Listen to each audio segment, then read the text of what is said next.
Well, hello again, everybody. So, for today's comet picture taking adventure, I thought I would go ahead and go on out to the trailer for tonight's session. The skies are even a little bit darker there than they are at Jubilee. Plus, the weather is going to be spectacular. It's going to be, in high 60s today, mid to high 60s today, mid to high 60s tomorrow. Pleasant in the evening. Clear skies are forecast. Yeah, for November 3rd or 4th. The only downside is there's damn near a full moon. In fact, the super moon will be after tomorrow night, I believe, Wednesday night. So any moon with any amount of light on it really eliminates the possibility of doing any good deep sky object imaging. However, with a comet, that's not an issue, especially a comet as bright as A6 Lemmon has been, which has been spectacularly bright. So anyway, looking forward to getting some more good pics of the comet tonight. It's about a 50-minute trip from our house out to the trailer, so maybe I'll share a little bit of the scenery on my way out there with you before I check back in.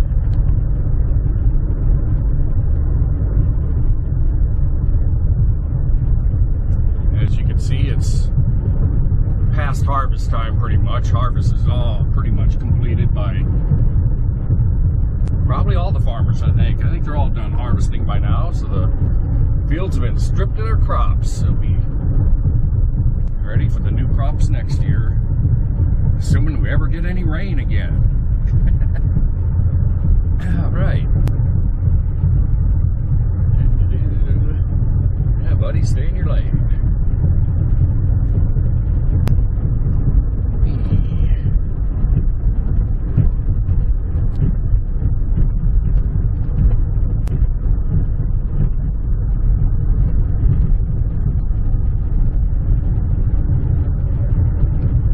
Right now I'm barreling down Smithville Road in central Illinois, heading toward the trailer.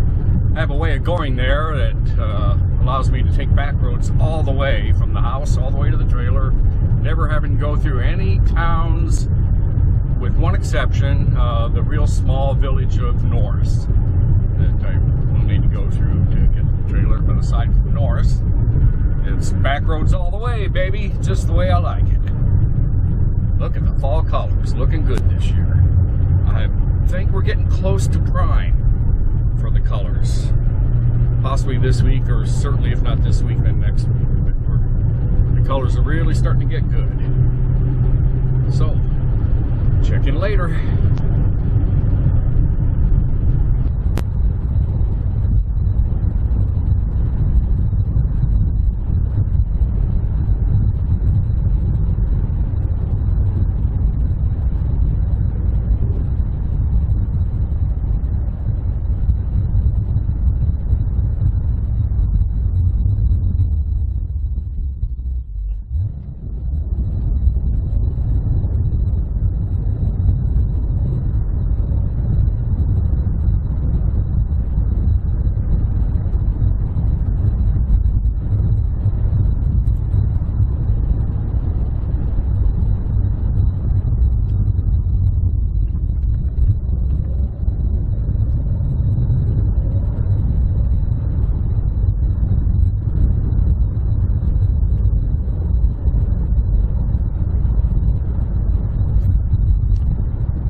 Playing any music, because if I do, I'll get a copyright fucking claim on YouTube.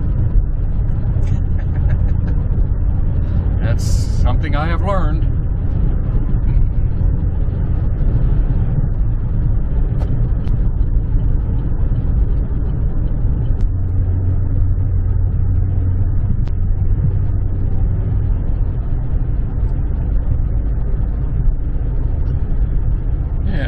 is Illinois Route 78, one of the few non-back roads that I take on this trip.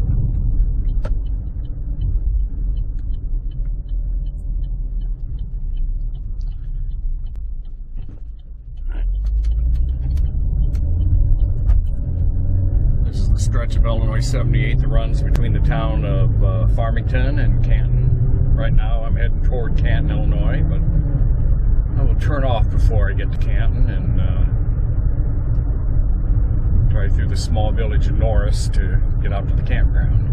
I will drive back into Canton from the campground later this afternoon to pick up some supper and, well, maybe any other supplies I may need if I discover we're out of anything out there at the trailer. Although at this time of the year the trailer's pretty much been emptied out of supplies.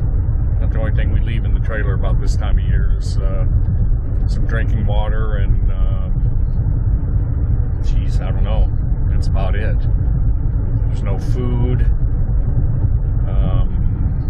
yeah, not much of anything else left out there other than antifreeze to prepare for dewinterizing, which I have not done yet. Something I'll probably be getting to, I don't think this week, because it looks like this week it's going to be 60s every day so far is what I'm seeing in the long range forecast. But sometime next week I'll probably need to get out here and do the winterizing thing, which fortunately for our trailer is very easy to do, super simple. Literally only takes me about a half hour and I'll be done. One of the reasons why I put it off until the very last minute, as I've stated before, we have a trailer at a year-round campground. They do shut off water in the winter season. However, that doesn't preclude you from using your campsite if you wish to do so. You just have to be able to do so without access to water. Although there is a public shower bathroom facility walking distance from our trailer that is heated and air conditioned and is available year-round. So if you are out here in the wintertime and you do have to go to the bathroom, you can walk down to the bathroom and use it. You just need to bring some drinking water with you, is all. So anyway, the cool thing about that is, for anyone who is getting into astrophotography, such as me, yes, right, such as me, wintertime is really the best time of the year, honestly, to do astrophotography if you're the type of person that does not like to stay up late, which that would be me. In my older age, I have grown accustomed to not going to bed late, which for astrophotographers is really a bad thing, because you're going to get your best astrophotographs probably in the wee hours of the morning more often than any other time. However, since I'm not going to be that dedicated to stay up that late, wintertime offers great opportunities for astrophotography for older folks like me, because you get so much more darkness at night. You know, tonight, now that we've had daylight savings time, it'll be getting dark, probably about 5. In fact, maybe we're somewhere around 5. It'll start getting dark, and I'll probably be able to start taking pictures around 5:15 or so, maybe 5:30. We'll see. But anyway, so being able to come out here even in the dead of winter and open up the trailer and turn on the furnace and set out your telescope and do some night sky astrophotography, that's sounding real good to me. I think I'm going to be able to make a lot of use out of that this winter. Something I really have not used the trailer for much in the past in the winter. About the only thing we used the trailer for in the past in the winter was for ice fishing in the middle of winter, which it is cool for that, to be sure. Alright, I've been rambling, but as you can see, I am now rolling through the small village of Norris. Very tiny, but large enough to have a post office, which I'm rolling by right now. And once we get through Norris, it'll be back roads to Illinois State Route 9, which is very close to where the campground is. So Should be there in about 7 or 8 minutes from now.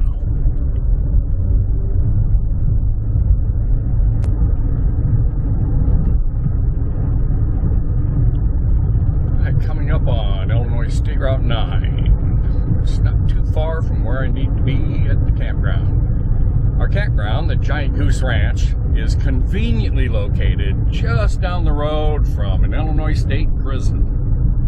So, if I ever decide to use this facility for their bullshit, I won't have very far to go to protest, or my family won't have far to go to visit me, depending on how that works out.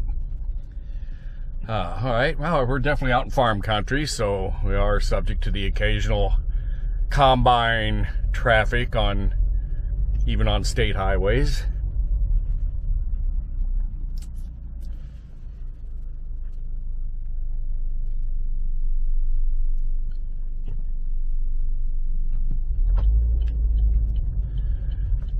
So to the left is Canton, and to the right is the Giant Goose Ranch. So if you keep going, you'll come to the huge town of Fayette. Population about 300, I think. Can I go around this guy? Yes, I can. Here we go. Come on, people, you gotta be brave. I'm an old man. I'm getting closer to death. Now I have time to fuck around this drive slow bullshit.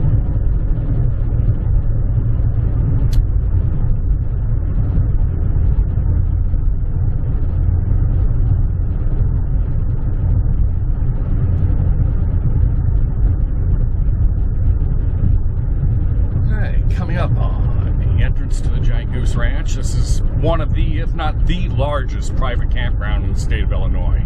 This place is fucking huge.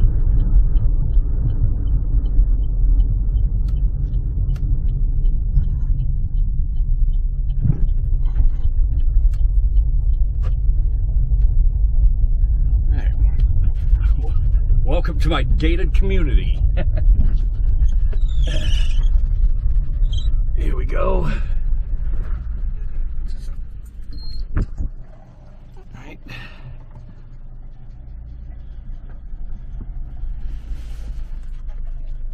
Trails are closed. It's alright, I don't tend to do any trail riding this run. Now, as huge as this campground is, it can take a long time to get to your campsite. We are extremely fortunate in that we have like one of the very first sites right inside the property. So once I go through those gates, it only takes us a minute to get to our site because it's right there. Boom. Lot N19 here at the Giant Goose Ranch.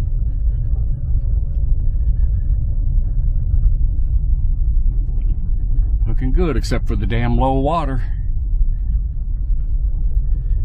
Hey. Man.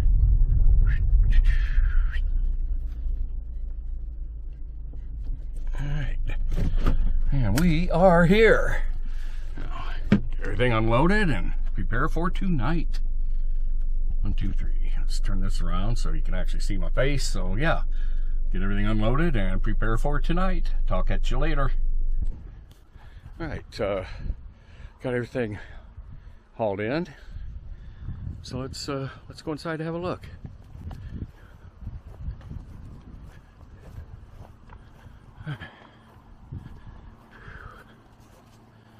I might make a fire tonight. We'll see. I'll be setting the telescope up on the other side of the trailer so the light from the fire isn't really gonna hurt it. On the other hand, I might be too busy to be dealing with tending with a fire tonight. Boy, this lake is so damn low. I mean, damn. Desertification. That's what the long-term prediction for this area was by the climate scientists about 20, 30 years ago. Looks like it might be starting to come true, just saying. Right, let's go in.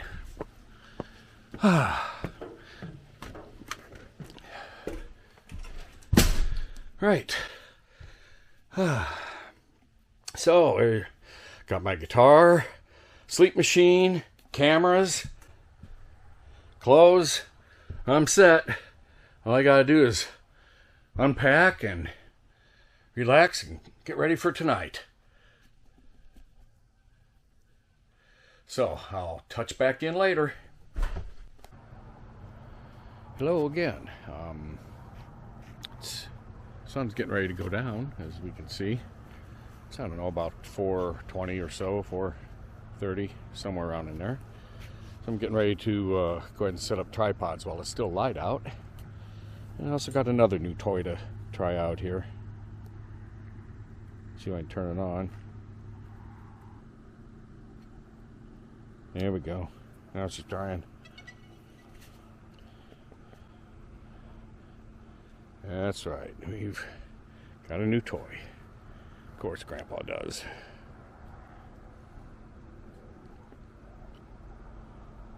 And there it is.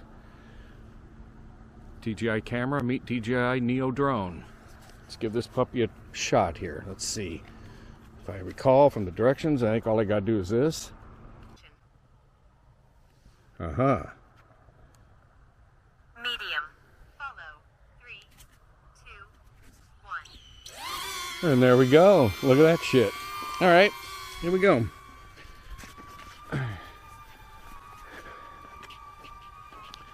All right, so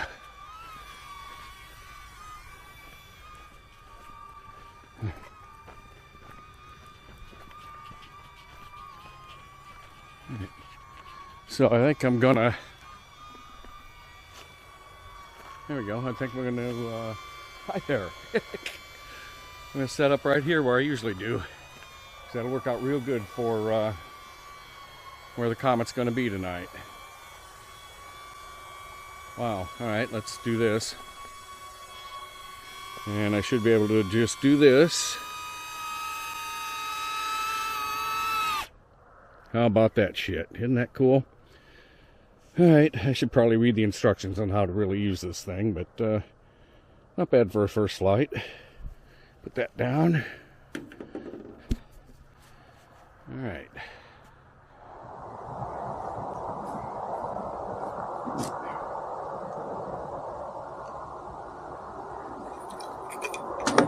Oops.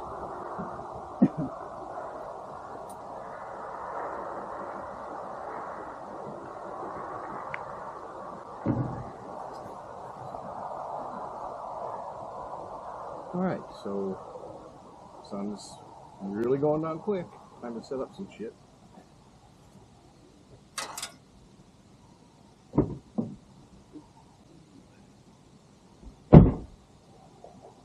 Right.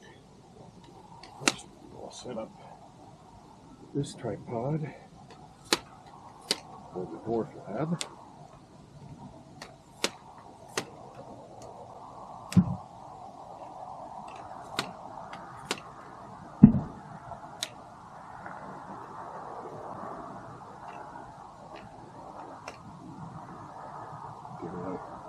Get it in the spot where it's nice and level.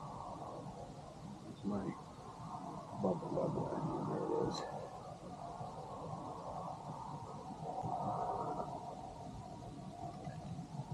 Yeah, that's pretty good. It's pretty good. It might not hurt to raise it up a little bit.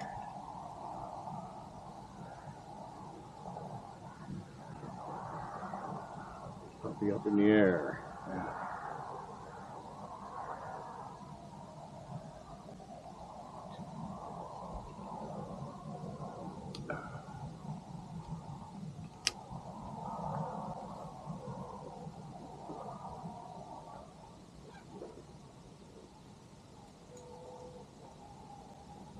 Dwarflab 2.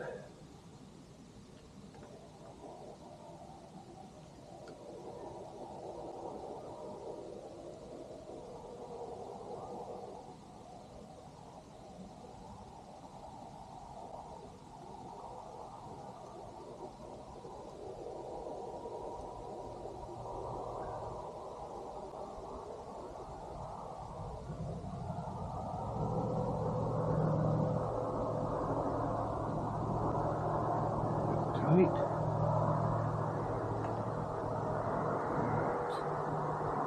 Okay, north.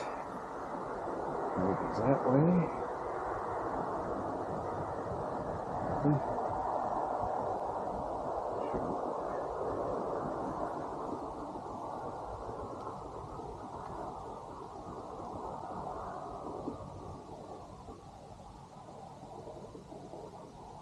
Alright, locked and loaded. So it's time to activate it. I'll come out here and turn it on and control it from right there in the trailer.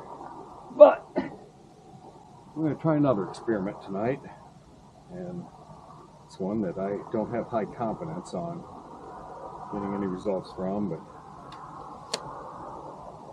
I'm going to give it a try because I've never tried it before. So I'm going to set up a second tripod.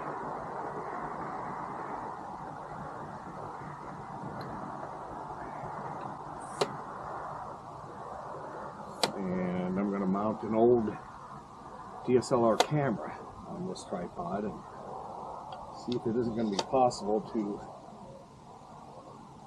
without a star tracker to put it on, without a star tracker on it, see if it won't be possible to find that comet with a DSLR camera and shoot time-lapse shots with that. And just curious to see if that's something I can do or not. Finding this comet, old DSLR camera might be tricky. It may be impossible. But hey, only one way to find out. Okay.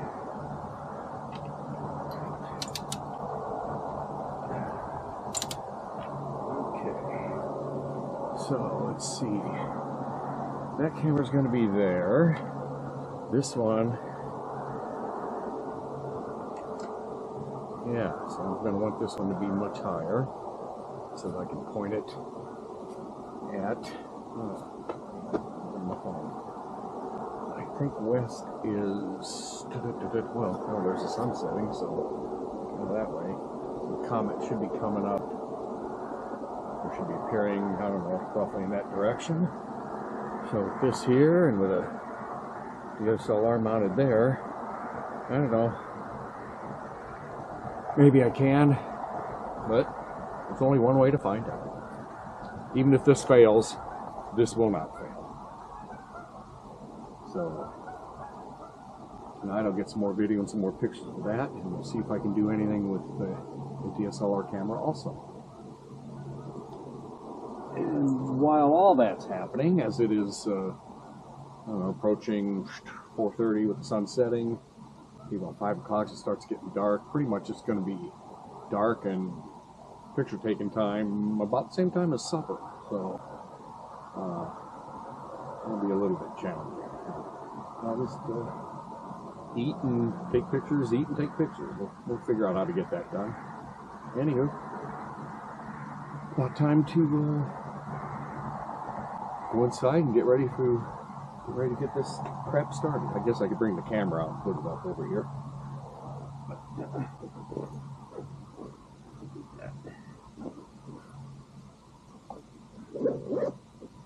Right. Got the old Dwarflab on one tripod and got an old DSLR camera mounted on this other tripod.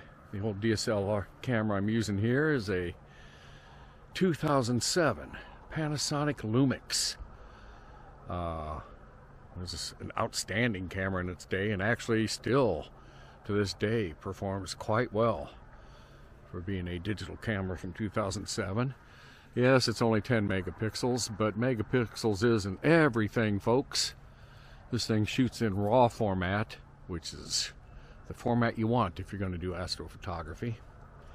Another nice thing about these older cameras, the settings are so much easier to deal with. Oh my God, if I want to change the shutter and the aperture, I got a knob for it right on the base, right on the case of the camera that I just move with my thumb. As opposed to today's modern cameras where I got to access a goddamn screen and tap shit just to change an aperture. It's very refreshing to use a more old school kind of a camera. I hope I can get a picture of the comet with this thing. But if I can't, the failsafe is the old Dwarflab 2. That will definitely get a picture of it. The one thing I hadn't considered these damn power lines, but I really don't think they're going to be a problem. Other than the one brief period where the comet might be directly behind one, but it can't be for very long. Hopefully they're enough of the foreground that they're going to be invisible. Alright, so it's about go time. Got my red light headlamp on for use outside. Let's see. Here's what the software is showing me. So I got the laptop running on the internet off of the hotspot on my iPad. So my iPad hotspot is providing the internet for my laptop to use out here at the trailer. There is no internet service out here, so anything you want to do on the internet out here has to be done on your hotspot. Fortunately, I don't use the hotspot much, so I got plenty of bandwidth available. But I got the computer tracking in real time where the comet's at. You'll notice that the screen on the computer seems to indicate stars should be visible, but there's not. This must be simulating a super dark sky, because we're not seeing that many stars outside here in reality. However, it is about 5:40. I think it's dark enough to get things started. So I am going to... where am I at here? Come on, baby. So I am going to go outside and get the Dwarflab set up and come in here and connect to it. I'm also going to screen record to show how all that works. So let's get started. Let me turn this around and head outside.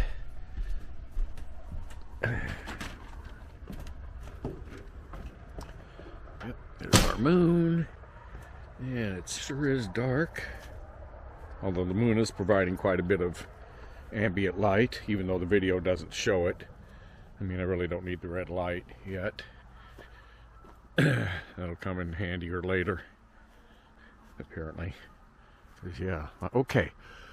So, what we're going to do to get the Dwarflab started, since it is still light on the horizon, the first thing I'm going to do is turn the...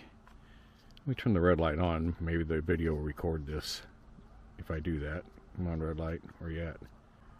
There we go. Right. I'm going to take the lenses and point them straight up. And straight up there are some stars. And we'll put it in that starting position. The other thing I'm going to do is tap the power button. And we can see that it's powering up. And it's going to send out its Wi-Fi signal for me to connect to with the iPad. So let's go inside and get that done.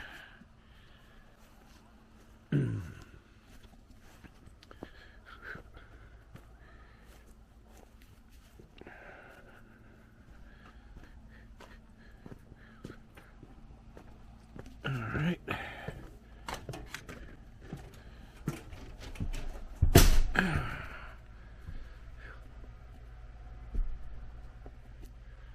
Turn around, there we go. Alright, so I'll get the iPad hooked up and screen record how that all works, and